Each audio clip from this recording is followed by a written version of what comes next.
সুপ্রিয় শিক্ষার্থীবৃন্দ, আমি শেখ মদুল হোসেন, সহকারী অধ্যাপক, DRM United ideal college, Kaliganj, Satkhira. Online ক্লাসে তোমাদের স্বাগত। প্রিয় শিক্ষার্থীবৃন্দ, আজ আমি তোমাদেরকে উচ্চ মাধ্যমিক হিসাব বিজ্ঞান থেকে যে বিষয়টি আজকে পাঠ্যসূচি হিসাবে অংশ নিয়েছি সেটি হলো তোমাদের উচ্চ মাধ্যমিক হিসাব বিজ্ঞান থেকে একাদশ শ্রেণী, আজকে পাঠ্যক্রম একাদশ শ্রেণীর জন্য প্রথম অধ্যায়ের তৃতীয় ভাগ হিসাব বা অ্যাকাউন্ট। প্রিয় শিক্ষার্থীরা, আমরা ইতিমধ্যে হিসাব বিজ্ঞানের প্রাথমিক যে ধারণাগুলো সেটা আমরা প্রথম অধ্যায়ে আরও অনেকগুলো বিষয় শিখে থেকে জানতে পেরেছি বা শিখেছি। আজকে আমরা হিসাব বিজ্ঞানের একটি গুরুত্বপূর্ণ জিনিস, যেটাকে হিসাব বিজ্ঞানের একেবারে প্রাণ বলা হয়, সেই জিনিসটি আজকে আমরা শিখব।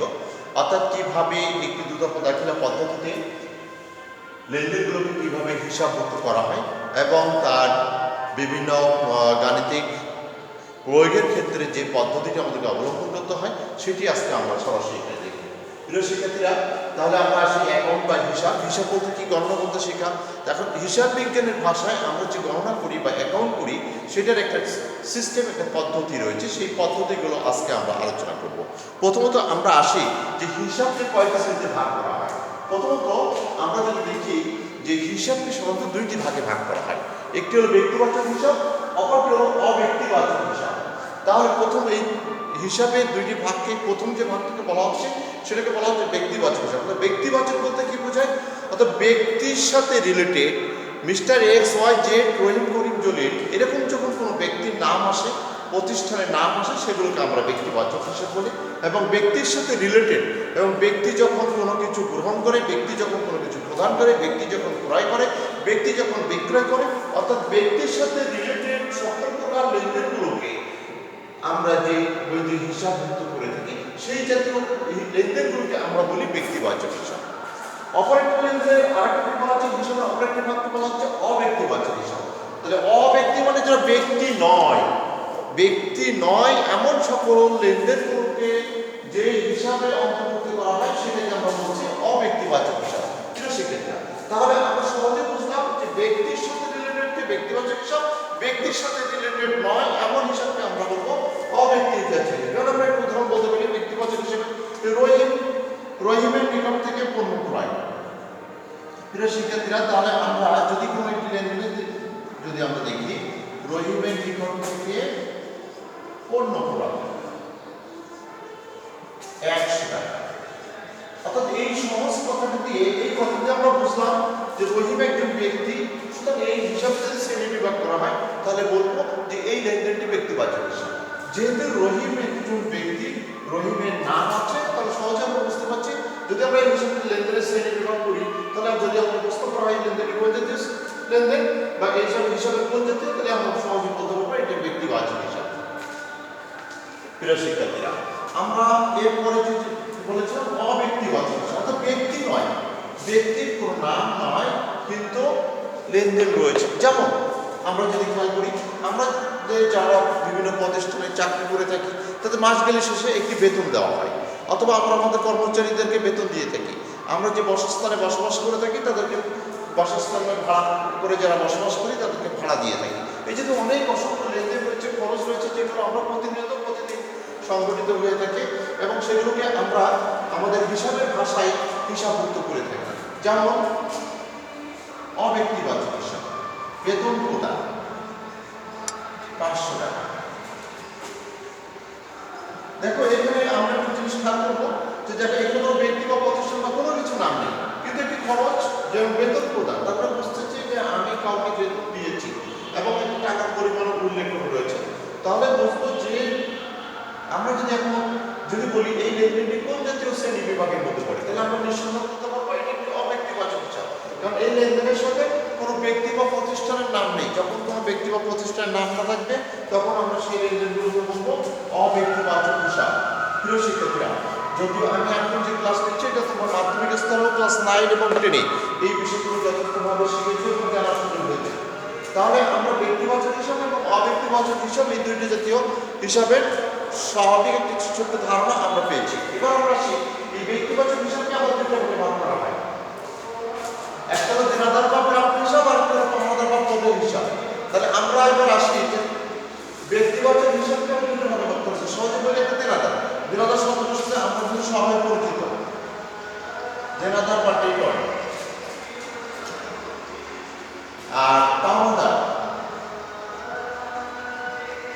বা ক্রেডিটর।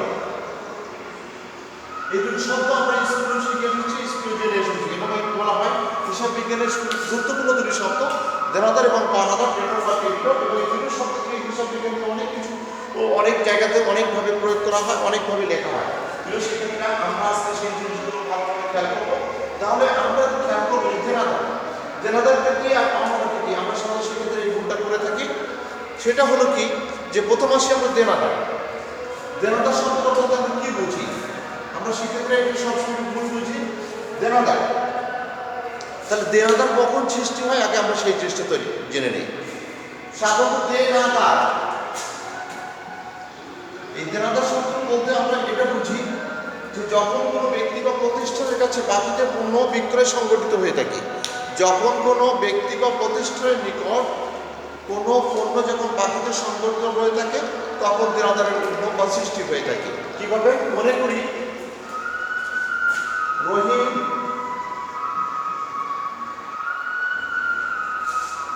করিমের নিকট ৫,০০০ টাকা পণ্য বিক্রয়। প্রিয় শিক্ষার্থী, আমরা ছোট্ট জিনিস দেখেছি, খেয়াল করতে সবাই যে রহিম করিমের নিকট, তাহলে কে বিক্রি করতেছে? প্রথমত রহিম বিক্রি করতেছে, কার কাছে বিক্রি করতেছে? করিমের নিকট বিক্রি করতেছে। কত টাকা পণ্য বিক্রি করছে? ৫,০০০ টাকা পণ্য বিক্রি করছে। প্রথমত যে আমরা নাম দেখে বুঝলাম এটা একটি ব্যক্তিবাচক হিসাব, এবং পরবর্তীতে এবার আমাদের আইডেন্টিফাই করতে হবে দেনাদার এবং পাওনাদার। রহিম করিমের নিকট, তাহলে কার নিকট বিক্রি করতেছে? রহিম বিক্রি করতেছে করিমের নিকট বিক্রি করতেছে। তাহলে টাকাটা পাওয়া যাবে কার কাছ থেকে? করিমের কাছ থেকে। এবং আরো একটা লেনদেনের ভাষার মধ্যে একটা জিনিস খেয়াল করবো সবাই, এটা আমরা সাধারণত যদি ভুল করি সেটা হলো এই, এখানে এই লেনদেনটি কিভাবে সংগঠিত হচ্ছে, নগদে সংগঠিত হচ্ছে না বাকিতে সংগঠিত হচ্ছে, অত কোনো স্পষ্ট কিছু বক্তব্য বলে দেওয়া নেই। যখন কোনো লেনদেনের মধ্যে ব্যক্তিবাচক হিসাবে, যখন কোনো লেনদেনের মধ্যে নগদ শব্দের উল্লেখ না থাকবে, কোনো প্রকার লেনদেন সংগঠিত হলে, ক্রয় বা বিক্রয় সংগঠিত হলে, তাহলে বুঝতে হবে ওই লেনদেনটি নগদে না হয়ে বাকিতে সংগঠিত হচ্ছে। বৃহস্পতিকে তাহলে এখানে কি বলেছে? রহিম করিমের নিকট ৫০০ টাকা পণ্য বিক্রয় করছে। তার অর্থ হলো এই যে রহিম করিমের যে পণ্যটা বিক্রি করছে নগদে সংগঠিত হয়ে বাকিতে সংগঠিত হয়েছে। এবং যখন নগদ সংগঠিত না হয়ে বাকিতে সংগঠিত হবে তখন দেনাদার বা পাওনাদারের উদ্ভব বা সৃষ্টি হবে। আমি আরো একবার বলি, তোমরা সবাই খেয়াল করবে।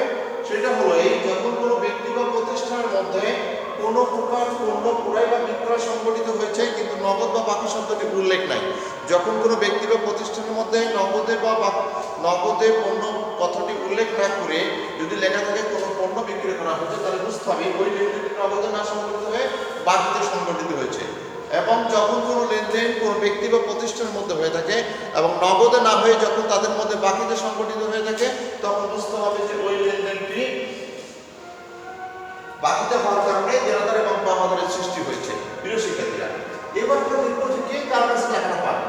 দেনাদার। কে কার কাছে দেনা রয়েছে? তাহলে রহিম করিমের নিকট বিক্রি করেছে, তাহলে সহজে বোঝা যাচ্ছে যে করিম রহিমকে টাকাটা দিবে। তাহলে দেনাদার এখানে কে? করিম। করিমের কাছে রহিম টাকাটা পাবে। প্রিয় শিক্ষার্থীরা, আমরা সহজে এখানে ভুল সবাই মনে করি যে এখানে দেনাদার মানে হলো রহিম বা রহিম দিবে, কিন্তু তা নয়, আসলে টাকাটা দিবে হলো করিম। তাহলে আমরা যখন বিক্রি করি তখন আমরা কার কাছে বিক্রি করছি? আমরা যদি ডেবিট ক্রেডিট নির্ণয় করি হিসাবে দিতে হবে দেখার পদ্ধতিতে যদি ডেবিট ক্রেডিট নির্ণয় করি, রহিম করিমের নিকট বিক্রি করছে, গ্রহীতাকে করিম, তখন আমরা লিখতাম করিম হিসাব ডেবিট, করিম হিসাব ডেবিট এবং রহিম হিসাব ক্রেডিট। হিসাব বিজ্ঞানের আরো একটা নীতিতে আমরা জানি যে গ্রহণ করে সে গ্রহীতা, যে দান করে সে হলো দাতা। তাহলে এখানে গ্রহীতা হলো করিম এবং দাতাকে রহিম। আরো একটা জিনিস খেয়াল করবো, যখন আমরা স্কুলগুলোতে শিখেছি দেনাদার শিখেছি, পাওনাদার শিখেছি, দেনাদার হিসাব সাধারণত কি হয়? ডেবিট হয়। এখানে দেখো দেনাদারকে করিম, তাহলে করিম হিসাব ডেবিট, রহিম হিসাব ক্রেডিট। প্রিয় শিক্ষার্থী, এখানে ব্যক্তির নাম আছে, কিন্তু কখনো কখনো আমরা এমন কিছু লেনদেন দেখতে পাই যেখানে কোনো ব্যক্তির নাম নেই কিন্তু লেনদেন সংগঠিত হয়েছে, যে শুধু লেখা আছে ৫,০০০ টাকার পণ্য বাকিতে বিক্রয় করা হবে, বাকিতে বিক্রয় করা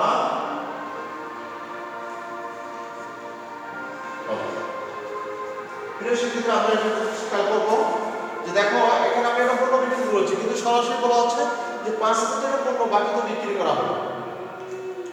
কখনো কোনো ব্যক্তি বা প্রতিষ্ঠানের নাম উল্লেখ না থাকে, তাহলে আমরা সেটা বুঝি যে সেটা ব্যক্তিগত হিসাব নয়। কিন্তু এটা ঠিক যে একটি পণ্য বিক্রি করতে হলে নিঃসন্দেহে কোনো ব্যক্তি আছে বা প্রতিষ্ঠান আছে, কারণ ব্যক্তি বা প্রতিষ্ঠান ছাড়া লেনদেন যেটি হয়েছে সেটা নিঃসন্দেহে দেনাদার যখন উদ্ভব হয়, নিঃসন্দেহে কোনো প্রত্যক্ষ বা পরোক্ষ ব্যক্তির মাধ্যমেই লেনদেনটি সংঘটিত হয়েছে। বাকিতে পণ্য বিক্রয়, তাহলে যখন বাকিতে পণ্য বিক্রি হবে তখন আমরা লেনদেনটি কিভাবে নির্ণয় করব? বাকিতে পণ্য বিক্রয় 5,000 টাকা।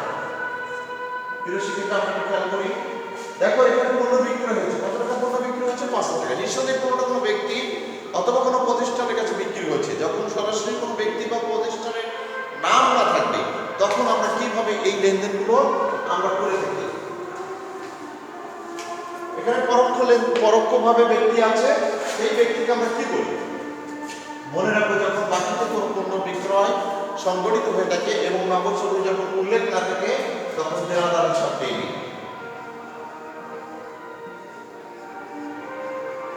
দেনাদার হিসাব দেয়নি এবং বিক্রয় হিসাব কেডি। কারণ বাকিতে পণ্য বিক্রয় হওয়ার কারণে দেনাদারের উদ্ভব হয়েছে। প্রিয় শিক্ষার্থীরা, তাহলে আমরা সহজেই বুঝলাম যে যখন কোনো ব্যক্তি বা প্রতিষ্ঠানের নিকটে প্রত্যক্ষ বা পরোক্ষভাবে নগদে লেনদেন না হয়ে বা নগদে বিক্রয় সংগঠিত না হয়ে বাকিতে সংগঠিত হবে, তখন আমাদের দেনাদারের উদ্ভব বা প্রাপ্য হিসাবে উদ্ভব বা সৃষ্টি হয়ে থাকে। প্রিয় শিক্ষার্থীরা, আমরা এবার চলে যাই পাওনাদার হিসাব। তাহলে আমরা এতক্ষণ দেখলাম যে কিভাবে দেনাদারের উদ্ভব হয়, ঠিক একইভাবে কিভাবে পাওনাদারের সৃষ্টি হয় সেই জিনিসটি আমরা এখন খেয়াল করব। তাহলে দেনাদার সৃষ্টি হলো বিক্রয়ের মাধ্যমে। তাহলে এটা সহজেই বোঝা যায় যে যদি কোনো ব্যক্তি বা প্রতিষ্ঠানের নিকট পণ্য ক্রয় হয় এবং সেই লেনদেনটি যদি নগদে না হয়ে বাকিতে সংগঠিত হয়, তাহলে পাওনাদারের সৃষ্টি হয়। প্রিয় শিক্ষার্থীরা, যেটা আমরা স্কুলে শিখে এসেছি, আমি আরো একবার বলছি, যদি কখনো কোনো ব্যক্তি বা প্রতিষ্ঠানের কাছে কোনো লেনদেন নগদে সংগঠিত না হয়ে যদি বাকিতে সংগঠিত হয়, তাহলে অবশ্যই সেই লেনদেনে পাওনাদারের সৃষ্টি হবে। তাহলে আমরা এখানে দেখলাম যে তাহলে পাওনাদারের সাথে কি আমি একটু আগে একটা উদাহরণ বলেছিলাম যে রহিম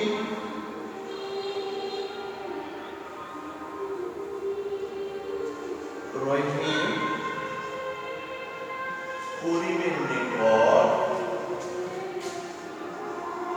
থেকে মাল ক্রয় করে 1,000 টাকা।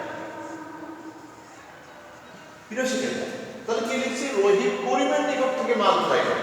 দেখো আমি একটু আগে বলেছি যে যদি কখনো কোনো ব্যক্তি, রহিম একজন ব্যক্তি, করিম একজন ব্যক্তি, দুইজন ব্যক্তি, তাদের মধ্যে থেকে একটি লেনদেন সংগঠিত হয়েছে, সেটি কি তারা মাল ক্রয় করেছে, কিন্তু সেখানে স্পষ্ট করে কোনো কিছু বলে দেওয়া নেই যে পণ্যটি নগদে সংগঠিত হয়েছে না বাকিতে সংগঠিত হয়েছে।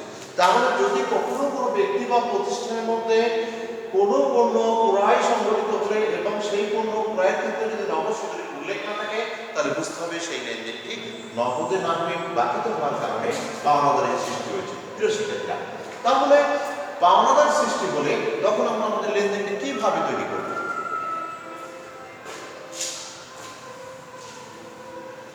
প্রথমত হচ্ছে যে আমাদের লেনদেনটা কি হবে। তাহলে রহিম করিমের নিকট থেকে,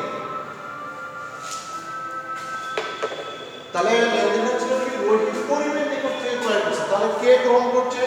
সহজে আমরা প্রশ্ন করে যদি পাই, তাহলে রহিম হিসাব যে গ্রহণ করে তাকে আমরা বলি রহিম হিসাব দেখি, করিম হিসাব ক্রেডিট। তাহলে আমরা সহজে দেখলাম দাতা এবং বন্ধু নির্ণয় করলাম। তাহলে কে এখানে পাওনাদার? রহিম যেহেতু করিমের কাছ থেকে বাকিতে পণ্য ক্রয় করেছে, দাতা হলো এখানে করিম এবং পাওনাদার হলো করিম, যে কারণে আমরা করিম হিসাবকে ক্রেডিট করেছি, রহিম হিসাবকে ডেবিট করেছি। আবার যদি ঠিক আবার আমরা বিক্রয়গুলো যদি দেখি যে কোনো লেনদেনে ব্যক্তির নাম নাই কিন্তু পরোক্ষভাবে কোনো ব্যক্তি জড়িত থাকে, যেমন বাকিতে পণ্য ক্রয়, বাকিতে পণ্য ক্রয় পাঁচ। সবাই খেয়াল করবো, দেখো এখানে একটি লেনদেন সম্পর্কিত হয়েছে যেখানে বাকিতে পণ্য ক্রয় সংক্ষেপে লেখা আছে যে বাকিতে পণ্য ক্রয় 500 টাকা। এখানে কোনো ব্যক্তি বা প্রতিষ্ঠানের নাম উল্লেখ করা হয়, কিন্তু এটা ঠিক যে পণ্যটা বিক্রি যখন করা হয়, পণ্যটা যখন ক্রয় করা হয়েছে নিঃসন্দেহে কারো কাছ থেকে ক্রয় করা হয়েছে, সেটা একটু উজ্জ্বল রয়েছে। যখন কোনো ব্যক্তির নাম সরাসরি না থাকবে বা কোনো প্রতিষ্ঠানের নাম না থাকবে, তখন আমরা কিভাবে এই লেনদেনগুলো তৈরি করব? এটা শিক্ষার্থীরা আমরা জানি, প্রথমেই শিখেছি যে কোনো লেনদেন যখন বাকিতে সংগঠিত হয় তখন পাওনা বা প্রদেয় হিসাবে উদ্ভব হয়ে থাকে। তাহলে যেহেতু পণ্যটা বাকিতে সংগঠিত হয়েছে, তাহলে এখানে পাওনার সৃষ্টি হয়েছে। তাহলে এবার আমরা জানি ক্রয় হিসাব ডেবিট, ক্রয় হিসাব ডেবিট, পাওনাদার হিসাব বা প্রদেয় হিসাব। প্রিয় শিক্ষার্থীরা, এর মধ্য দিয়ে আমরা ব্যক্তিবাচক হিসাবে, গ্রাহক হিসাবে এবং পাওনাদার হিসাবে বা প্রদেয় হিসাবে ডেবিট এবং ক্রেডিট নির্ণয় আমরা জানতে পেরেছি। প্রিয় শিক্ষার্থীরা, তাহলে আমরা যেটা স্কুলে শিখেছিলাম সেটা আজ কিন্তু আমরা সহজে জানতে পারব। প্রিয় শিক্ষার্থীরা, আমরা এবার দিয়েছিলাম অব্যক্তিবাচক হিসাবে। এই অব্যক্তিবাচক হিসাবকে দুটি ভাগে ভাগ করা হয়েছে, একটি হলো সম্পত্তিবাচক হিসাব আর একটি হলো নামিক হিসাব। তাহলে সম্পত্তি কি, এটা আমরা সবাই জানি। সম্পত্তি কি?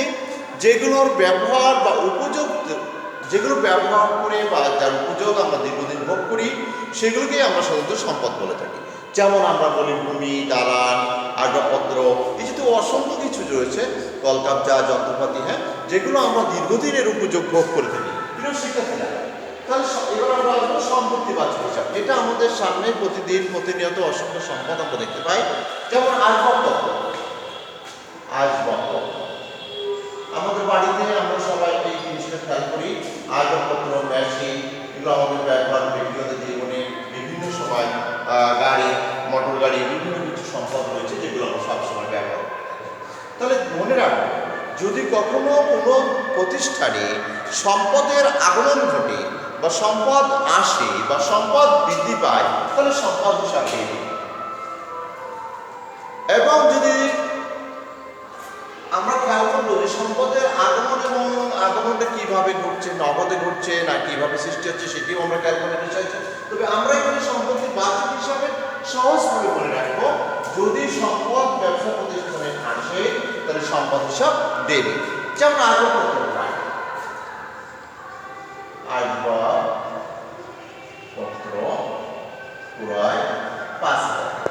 অর্থাৎ এটা দিয়ে আমরা বুঝতেছি যে আমি বাজার থেকে বা দোকান থেকে বা কোনো প্রতিষ্ঠান থেকে 5,000 টাকার আসবাবপত্র ক্রয় করে নিয়ে এসেছি। তার অর্থ হলো এই যে আমার একটি নির্দিষ্ট তারিখে, ধরে নিলাম এই লেনদেনটি 16 তারিখে হয়েছে, 16/12/2020। 2020 তারিখে যখন আমার এই লেনদেনটি সংঘটিত হয়েছে, তখন আমি কি ক্রয় করেছি? আমি একটা সম্পদ ক্রয় করেছি। তাহলে আমি বলেছি যে যদি ব্যবসা প্রতিষ্ঠানে কোনো সম্পদের আগমন ঘটে তাহলে সম্পদ হিসাব ডেবিট। তাহলে এখানে সম্পদের নাম কি? আসবাবপত্র। তাহলে আমরা লিখব আসবাবপত্র হিসাব, হিসাব ডেবিট। তাহলে এই সম্পদটা কিভাবে হয়েছে? নগদে ক্রয় করেছে, নগদ হিসাব ডেবিট। টাকা পরিমাণ কত সেটা লিখব, 5,000 টাকা। প্রিয় শিক্ষার্থীরা, তাহলে আমরা সম্পত্তিবাচক হিসাব কিভাবে নির্ণয় করবো? যদি ব্যবসা প্রতিষ্ঠানের সম্পদ আসে তাহলে সম্পদ হিসাব দিয়ে দেব। সহজ কথা মনে রাখবো, নগদে কিনলে নগদ হিসাব ক্রেডিট।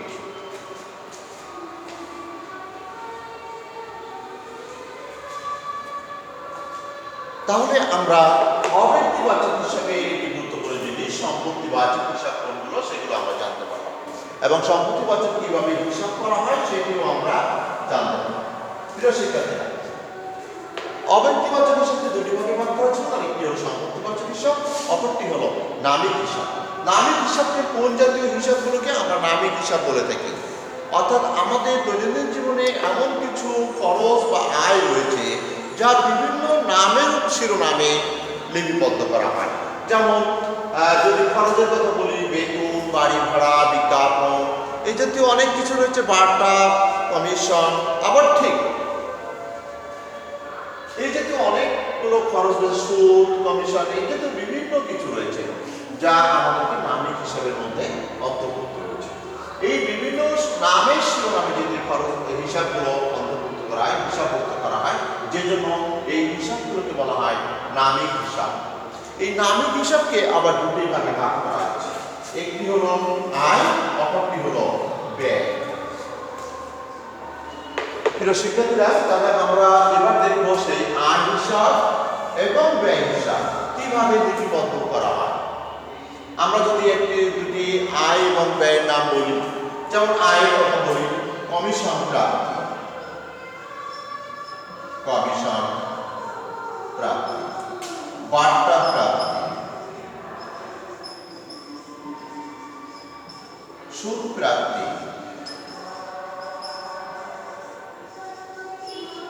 বিনিয়োগের সুদ, এই যে অসংখ্য আয়ের নাম আমরা বলতে পারবো যেগুলোকে আমরা আয় বলে থাকি।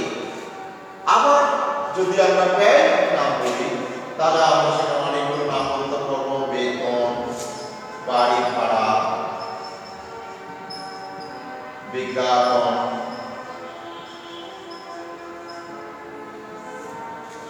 এই জাতীয় আমরা আরো অনেকগুলো খরচেরও নাম বলতে পারবো।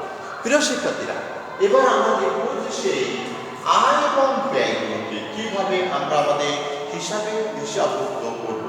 প্রিয় শিক্ষার্থীরা, আমরা স্কুল পর্যায়েও এই আয় এবং ব্যয় সম্পর্কে আমরা অনেক ধারণা পেয়েছি এবং অনেকগুলো বিষয় আমরা ইতিমধ্যে শিখেছি। আজও আমরা সেই বিষয়ের একটা ছোট্ট আমরা ধারণা নিয়ে যাব। প্রিয় শিক্ষার্থীরা, তাহলে এবার আমরা দেখি যে আয় যখন হবে কিভাবে আমরা আয়গুলোকে হিসাবভুক্ত করব। প্রিয় শিক্ষার্থীরা, আজ আমরা তাহলে খেয়াল করি, আমি এখানে কয়েকটি আয়ের নাম বলেছি, একটি হলো কমিশন প্রাপ্তি, বার্তা প্রাপ্তি, সুদ প্রাপ্তি। অর্থাৎ এই প্রাপ্তি শব্দগুলো দিয়ে বোঝানো হয় যে আমি কিছু পেয়েছি, আমি কিছু পেয়েছি। প্রাপ্তি শব্দের অর্থ হলো পাওয়া। তাহলে আমি যখন কোনো কিছু পাবো, পাওয়ার অর্থ হলো যে আমার আয় হয়েছে ব্যবসা প্রতিষ্ঠান। এবং আমি যখন কাউকে কিছু দিব, একটা জিনিস হলো পাওয়া, আর একটা হলো দেওয়া। তাহলে পাওয়া বুঝলে আমি সহজে বুঝি যে কি আমার আয় হয়েছে, দেওয়া বুঝলে একটু সহজে আমরা বুঝি এটা আমার একটি খরচ সংগঠিত হয়েছে। প্রিয় শিক্ষার্থীরা, তাহলে এখানে কি কমিশন প্রাপ্তি, বার্তা প্রাপ্তি, সুদ প্রাপ্তি, বিনিয়োগের সুদ, অসংখ্য বিভিন্ন রকম আয়ের আমরা নাম দিয়েছি। তা আমি এখানে ছোট্ট একটা সিস্টেম, সুদ প্রাপ্তি। সুদ প্রাপ্তি বা সুদ পাওয়া গেল, সুদ পাওয়া গেল 100 টাকা। এই কথাটা আমি সহজে বুঝতে পারি, এই পাওয়া শব্দটি অর্থ হলো আমার আয় সংগঠিত হয়েছে। প্রিয় শিক্ষার্থীরা, আমরা মনে রাখবো, যদি কখনো আয় সংগঠিত হয়ে থাকে, আয় হলে সেই লেনদেনটি ক্রেডিট হয়ে থাকে। অর্থাৎ সেই যে হিসাবের নামে আয় হবে, এখানে আয় হয়েছে সুদ, আর আমি নগদ টাকা পেয়েছি, নগদ হিসাব ডেবিট, নগদ হিসাব ডেবিট, সুদ হিসাব ক্রেডিট। তাহলে সেক্ষেত্রে আমরা মনে রাখবো যে যদি কখনো কোনো আয় সংগঠিত হয়ে থাকে এবং সেটা বোঝার সহজ কিছু পদ্ধতি বলেছি, যে তার শেষে প্রাপ্তি শব্দটি থাকতে পারে অথবা পাওয়া শব্দটি থাকতে পারে, তখন আমরা বুঝবো ওই জাতীয় হিসাবগুলোকে আমরা আয়বাচক হিসাব বলবো। এবং সেই আয়বাচকগুলো হিসাব করার সময় আমরা লিখবো প্রাপ্তি হিসাব ডেবিট, সুদ হিসাব ক্রেডিট। যদি ব্যাংকের সাথে হয় তাহলে হিসাবটা একটু অন্যরকম হবে, যে ব্যাংক মঞ্জুরিকৃত সুদ, ব্যাংক হিসাব ডেবিট, ব্যাংক সুদ হিসাব ক্রেডিট। আবার ঠিক ব্যয়ের বেলায় এবার আমরা খেয়াল করি যে আমরা যখন আয় দেখলাম, এবার আমরা ব্যয় দেখব। তাহলে আমরা যখন আয় করে থাকি এবং আমরা বিভিন্ন সময় ব্যয় করে থাকি, তাহলে আয়ের যেমন একটি সহজ পদ্ধতি আমরা দেখলাম কি, যে আয় হলে তখন লেখা থাকবে পাওয়া, ব্যয় যখন থাকে তখন বোঝাবে দেওয়া। যেমন বেতন দেওয়া হলো, বেতন দেওয়া হলো বা প্রদান করা হলো 3,000 টাকা। প্রিয় শিক্ষার্থীরা, তাহলে আমরা সহজে এই ভাষাটা থেকে কি বুঝি? বেতন একটি শিরোনাম, নামী হিসাব, দেওয়া বা প্রদান করা হলো। প্রদান মানে দেওয়া মানে খরচ করা হলো এবং টাকার পরিমাণ কত? 3,000 টাকা। প্রিয় শিক্ষার্থীরা, যদি কোনো লেনদেন ব্যয় বোঝায়, ব্যয় হিসাব দেবে, এটা ব্যয় হিসাবের নাম কি? বেতন। তাহলে আমরা লেনদেনের ভাষা থেকে লেনদেনটা কিভাবে সংগঠিত হবে, কিভাবে আমরা হিসাব মুক্ত করবো? বেতন হিসাব, বেতন হিসাব দেবে, নগদে সংগঠিত হলে নগদান হিসাব কেটে, নগদান হিসাব কেটে। তাহলে যদি কখনো কোনো লেনদেনে ব্যয় বোঝায় এবং সেই ব্যয় বোঝানোর সহজ ভাবে আইডেন্টিফাই করার জন্য আমরা কি করব? তার ভাষা দেখে বুঝবো। দেওয়া বা প্রদান সংগঠিত থাকলে তখন বুঝবো যে এটি ব্যয় সংগঠিত হয়েছে। নামী হিসাবের ক্ষেত্রে ব্যয় হলে ব্যয় হিসাব দেবে, নগদ হলে নগদ হিসাব কেটে। প্রিয় শিক্ষার্থীরা, এর মধ্যে দিয়ে আজকে আমরা একাদশ শ্রেণীর প্রথম অধ্যায় থেকে তৃতীয় ভাগে হিসাব বা অ্যাকাউন্টের প্রাথমিক যে ধারণাটি আমরা এখানে তোমাদেরকে উপস্থাপন করেছি। আমার মনে হয় তোমরা সহজে এটি বুঝতে পেরেছ। আমি আশা করব তোমরা বাসায় এটা অনুসরণ করলে তোমরা আরও সুন্দরভাবে জিনিসটা উদ্ভাবন করতে পারবে। প্রিয় শিক্ষার্থীরা, এর মধ্যে দিয়ে আজকে আমাদের তৃতীয় ভাগের একটি গুরুত্বপূর্ণ বিষয় হিসাব, তার প্রাথমিক ধারণা তোমাদেরকে দেওয়া হলো। সবাই ভালো থেকো, সুন্দর থেকো। আবারও তোমাদের সাথে দেখা হবে এই প্রত্যাশায় শেষ করছি আজকের ক্লাস। খোদা হাফেজ।